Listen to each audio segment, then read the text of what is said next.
Aubrey awakens on Thursday, the 4th of summer. Holy shit, everything is so great. Everything has been going so well. She watches Living Off the Land, and it's a new program. Here's a rundown of the fish you can only find in the summer. Dorado, found in forest rivers during the day. Rainbow trout, found in forest rivers and in the mountains during the day. Pufferfish, found in the ocean in the early afternoon. And octopus, found in the ocean during the morning. Catch them while you can, it says. Holy shit. Oh my god. And oh, the spirits are happy today. Aubrey is so happy. She is so happy that the spirits are also happy because she has been having so much fun in the mines, undermining all of Ice Slime society. She's been coming up with an analogy. Well, she has come up with a perfect analogy for why ice slimes should not be feared, revered, or admired in any sense of the words. And so now she is completely ready to head straight back down there and continue her work as a slime exterminator. So she very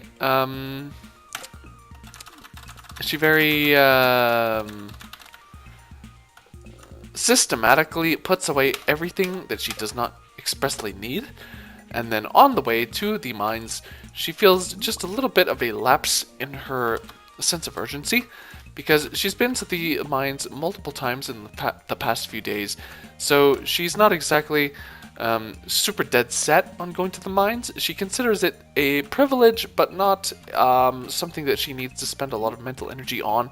So as she heads toward the mines, she picks up basically everything that she can see.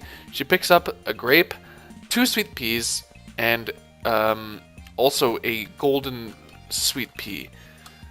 And she even heads over to Pierre's just to see if anybody has. Oh yeah, just to see if anybody has placed a help wanted sign, such as the one that Clint just placed, which Aubrey knows that she can trick him in order to complete. Holy crap, it's Maru. Hello, Maru. Sorry, I was just thinking about some gadgets I'm making, she says. I've decided I'm going to build a robot someday, she says. That should be very easy for you, says Aubrey. Really? Are you sure you're not just trying to flatter me? Says Maru. Well, Maru, you're creating a false dichotomy. You, I'm sure, will appreciate the theory behind this. Maru, I'm telling you right now, I am not implying that. Wait a second. I am not simply only saying what I just said in order to flatter you. I am perfectly capable of saying things that are true while at the same time trying to flatter you. I make a point, Aubrey continues, of only saying things as compliments to people that are actually true. Holy shit! Oh my god!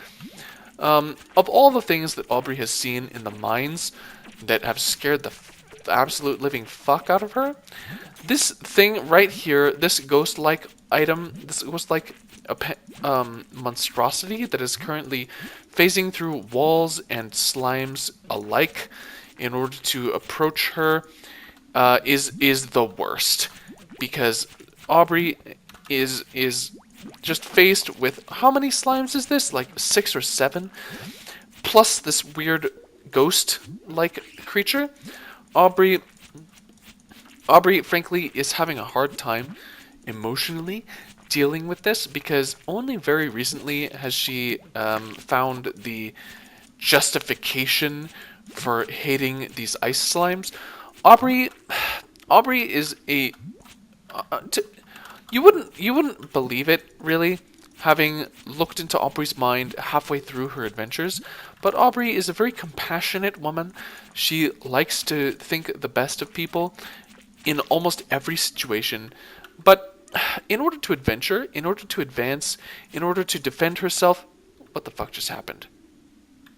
In order to defend herself, She has been forced. Oh, God, the noise that thing made. The noise that ghost made when it died. Oh my God.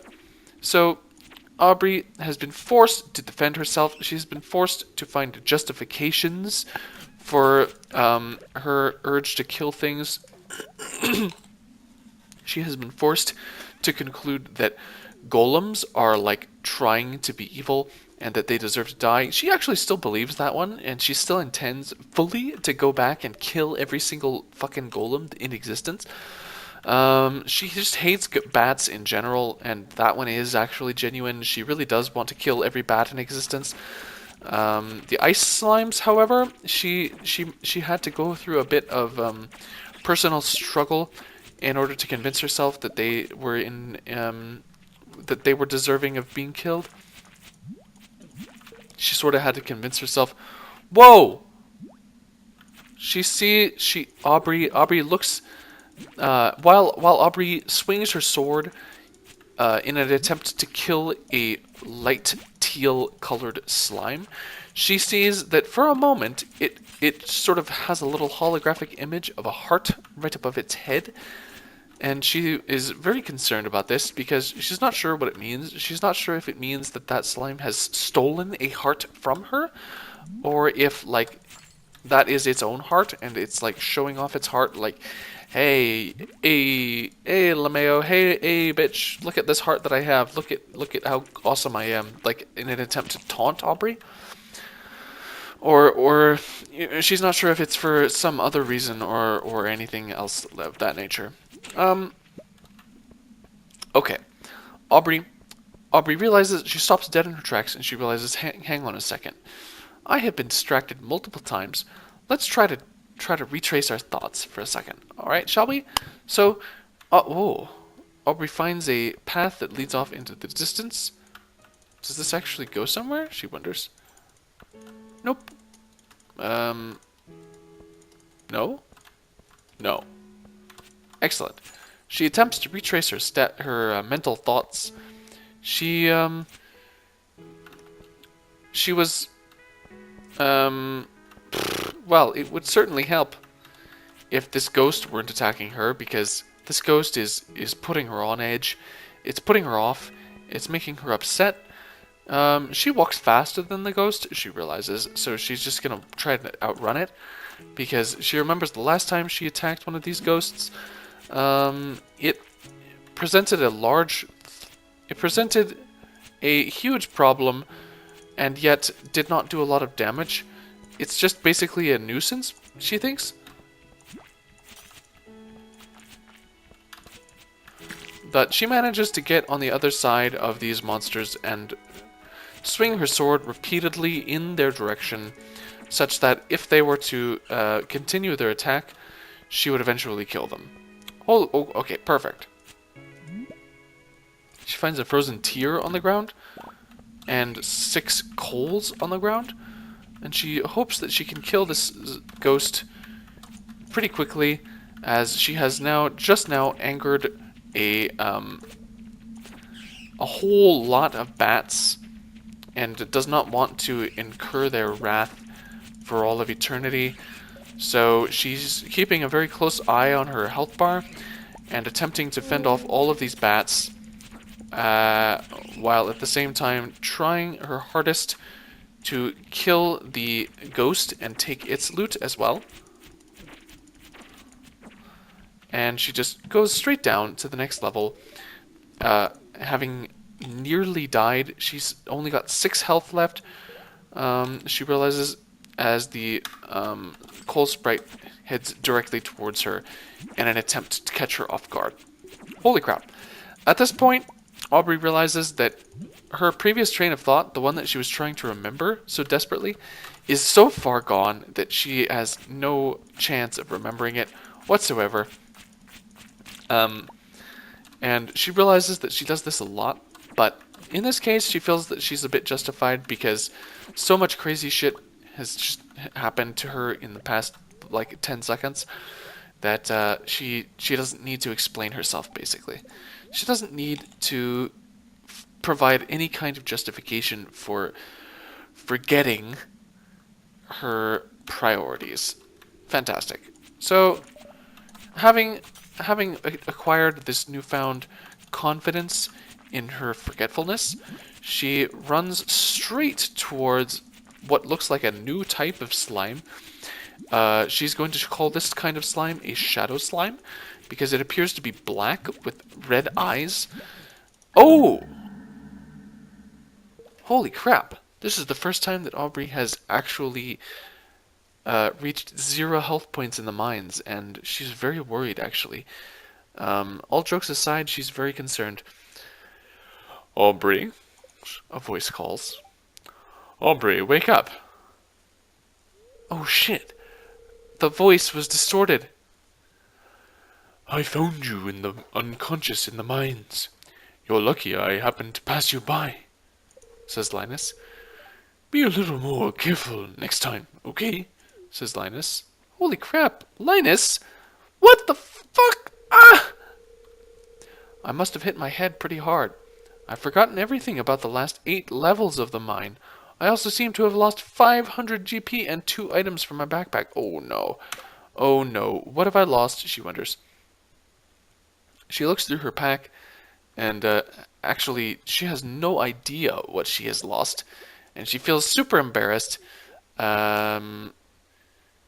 She, oh my god, Aubrey feels so embarrassed that she was forced to basically give up the entire amount of the gift that her father had given her, and also in addition to that, she's very embarrassed that Linus had to be the one to rescue her. Though, to be honest, knowing that Linus was the one to rescue her fills her with suspicion, because Linus is supposed to be a mountain-dwelling vagabond, and the fact that he was the one to rescue her, she thinks, indicates that he has been lying about probably a great many things, she says. Linus is the kind of person who would be able to venture to like level 53 of the mines at least. Aubrey isn't even sure what level of the mines she was at before she needed to be rescued, but she's fairly certain that if Linus were at the same level that she was, and were able to rescue her in her unconscious state in the mines, that would indicate that he is actually also a renowned explorer. So, Linus, frankly, had some questions to answer. Aubrey was certain that she needed to ask him some very difficult questions, and that he needed to explain himself, basically. In fact, she's not even sure if Marlin himself was good enough to get down to where she was at that time. Though she wonders this with a little bit of trepidation, because Marlin seems like the kind of person where you don't actually know his true power level. He seems like the kind of guy, she thinks, who would completely be able to hide his skills, his abilities, his skill level, all of that stuff from anybody who is interested in knowing. Who is anybody who is interested in knowing how good he actually is at his job. Marlin is the kind of person who is even good enough, she realizes, to fool monsters, probably even like demons. Marlin is the kind of guy who would be able to convince a school teacher that he was completely harmless, and she realizes that she should not judge Marlin so quickly. Holy crap. So, Aubrey feels super embarrassed. She feels like she owes Linus a favor. She plans in her head a little bit. She tries to come up with a reasonable gift to give Linus as thanks for pulling her out of the mines, though she laughs to herself a little bit because after he pulled her out of the mines, he did sort of just leave and allow her to resume her previous task. And what she actually did with that, with that, well, let's see. He pulled her out of the mines, which she considers like a favor, and with that favor, what she actually did was immediately go back into the mines and get herself into trouble once again. So she's not sure what to give him as a gift, but seeing as though he is a mountain-dwelling vagabond, she's pretty certain that if she gives him some like food as soon as she has a kitchen, he'll be happy. Fantastic. Well, she looks at the spirits once again, and it seems that yet again they are in good humor. So, having learned basically nothing, she decides that it would be a perfect day for her to go and explore the mines once again. So, off she goes, having learned nothing, having changed nothing about herself, having actually gained a little bit more of a thirst for adventure, because now she knows that if she is to face a enemy that is too great for her, that instead of dying, she will actually just be saved by Linus. Fantastic. So, in her eyes, the danger of failure is actually less than it was before. Though she did lose some money. She did lose like an annoying amount of money. Specifically, she lost all the money that her father gave her in that letter. So she really doesn't want that to happen again, because money is like a weirdly difficult commodity to come by in this economy. Like, it seems weird to say that, but at the same time, she's pretty sure that money is something that she hasn't had in a long time. The fuck? She really wants to put away her watering can and this grape, but it seems like a very... Oh, look, the quartz doesn't need to be here. She wonders. She thinks. And let's see, what else?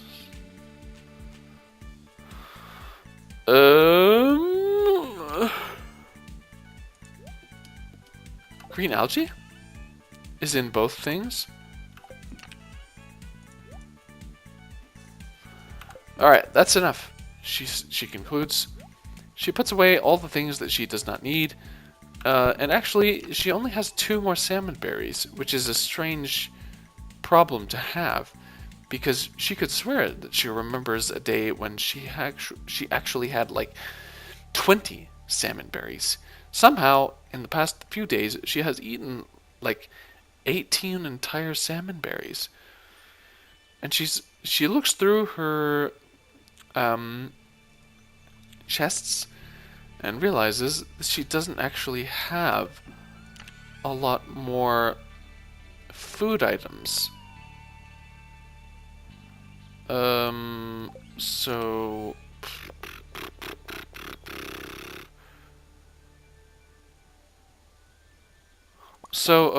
So what she does instead is she takes 10 dandelions and every single one of her cave carrots and takes those instead. Fantastic.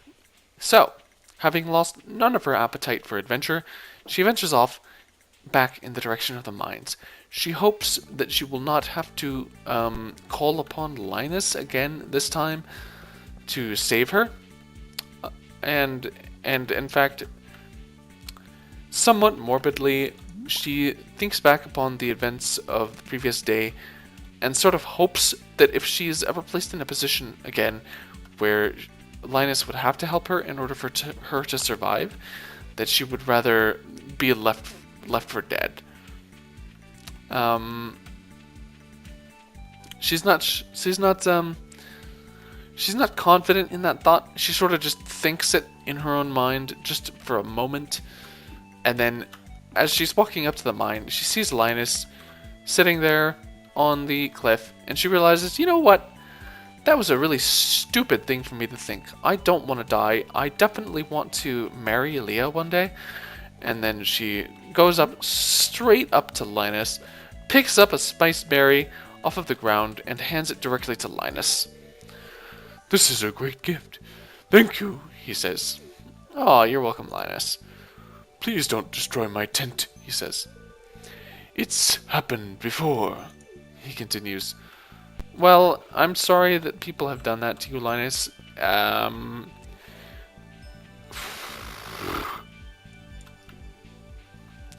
Honestly, Linus, the next time that happens, you should probably just shank them.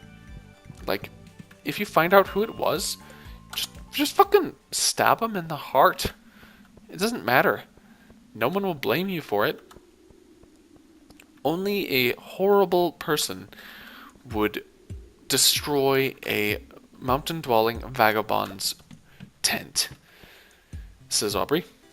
And she looks into Linus's eyes with a bit of a knowing smile, as if to say, "Yeah, I know what you did. I know you saved my life down there. I'm gonna support your decisions, even if they're really weird and, like, uncalled for," thinks Aubrey. And she looks at Linus, and Linus is not having any of it. He is not a negative kind of person at all, and he sort of looks back at Aubrey with a very serene kind of smile, as if to say, "I only do things that are good for everyone. I only do things that are for the greater good." And she looks at Linus, and she says, in her own mind, she thinks to herself, "Yeah, okay, Linus. I'm okay with that." And as she opens up the path to the next ladder, a bat manages to fly in from off screen and just like fly right up to her. And just as she's about to climb down the stairs, it just like opens its mouth and reveals its teeth. And as she starts to head down the ladder, the bat lands right on her skin, and its teeth get a little bit closer to her skin, and she looks at the bat, and the bat looks at her skin, and the bat starts to drool a little bit. We're talking slow motion here, and in slow motion, the bat starts to drool, and Aubrey's eyes start to get a little bit wider, and the bat opens its mouth a little bit more, and whoops, and eventually the bat's mouth reaches a size that is about the maximum size, and then it starts to close its mouth, and then the camera zooms in on Aubrey's face, and Aubrey's eyes grow a bit wider, and her eyebrows get a little bit raised.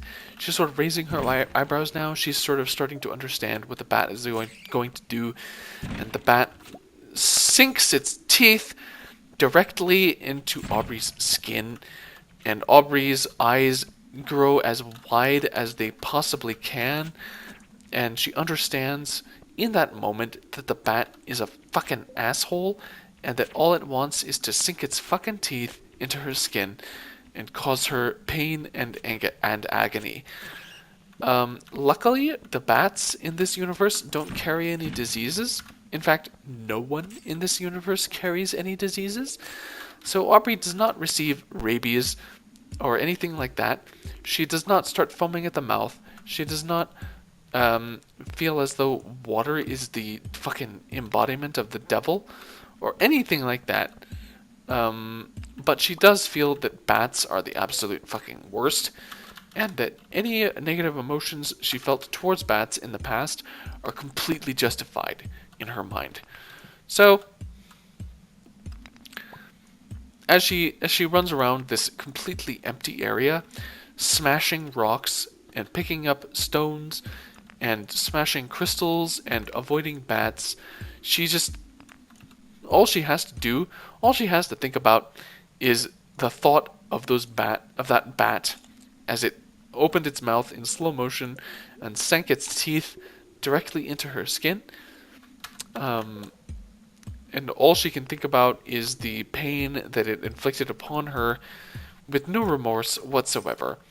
And if she didn't hate bats before, big surprise, she fucking hates them now. Aubrey hates bats. She hates ice slimes.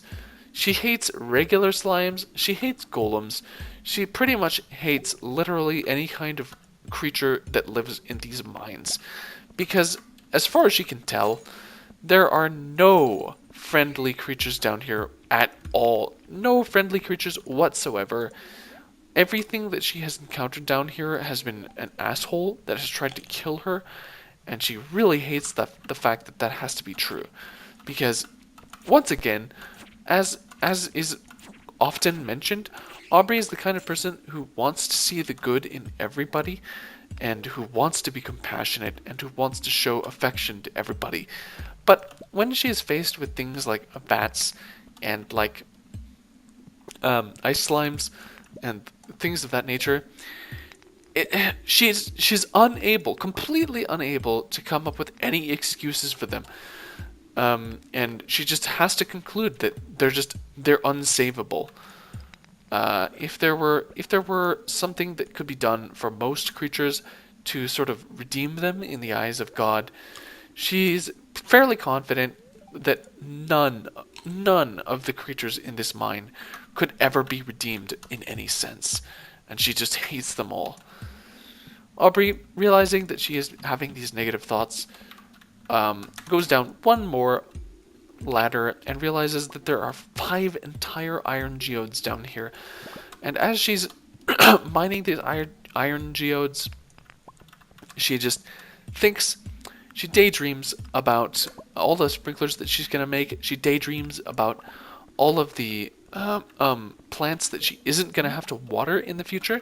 She daydreams about all of the gifts that she's going to acquire from her own farm. Gifts for other people, by the way. Not gifts that she will receive from others, but items that she will use as gifts for others. But that she will grow on her own farm. She daydreams about all of these things, and finally she reaches the 50th floor, which apparently she had reached before, and then continues on in an attempt to undo the damage that she had received the first time that she fell unconscious in the mines. However, having only 33 points of energy left, she decided that it was probably time to get the funk out of here, because she wasn't sure if the time she was rescued by Lennis last was due to the fact that she ran out of health or due to the fact that she ran out of energy. And so she decided to leave anyway.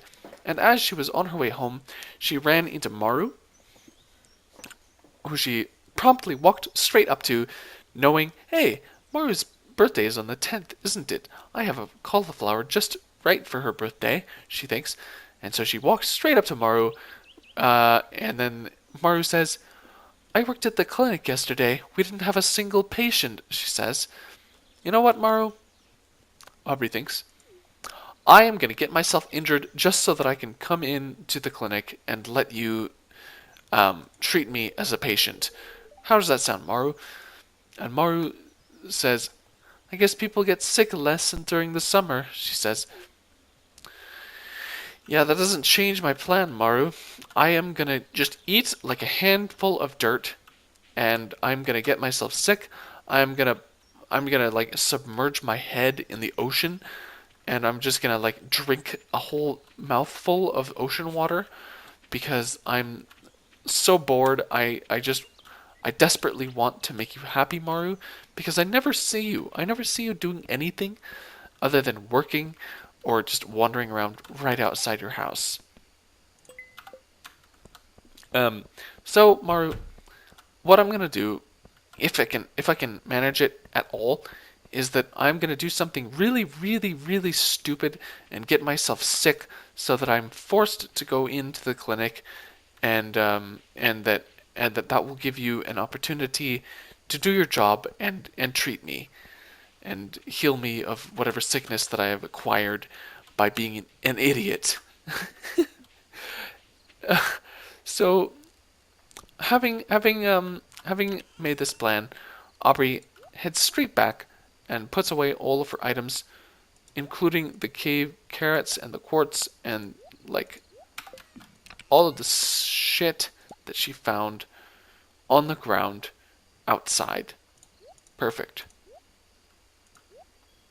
She attempts to put all of it away, and she realizes that she doesn't have a good system of organization at all. This is gonna have to change, she thinks, as she looks into her chests. Ah, some iron ore. Perfect. Let's pull that out, put it back where it belongs. Holy crap, look at all this iron ore, she thinks. It's only 8:50 p.m. Aubrey starts to come up with a plan. She pulls out the copper and iron ores. She pulls out the copper bar from the other chest, and also the coal. Whoops. She pulls out the coal, and what she does is she puts in some iron to smelt it up as an iron bar, and then she verifies, yes, one copper bar, one iron bar.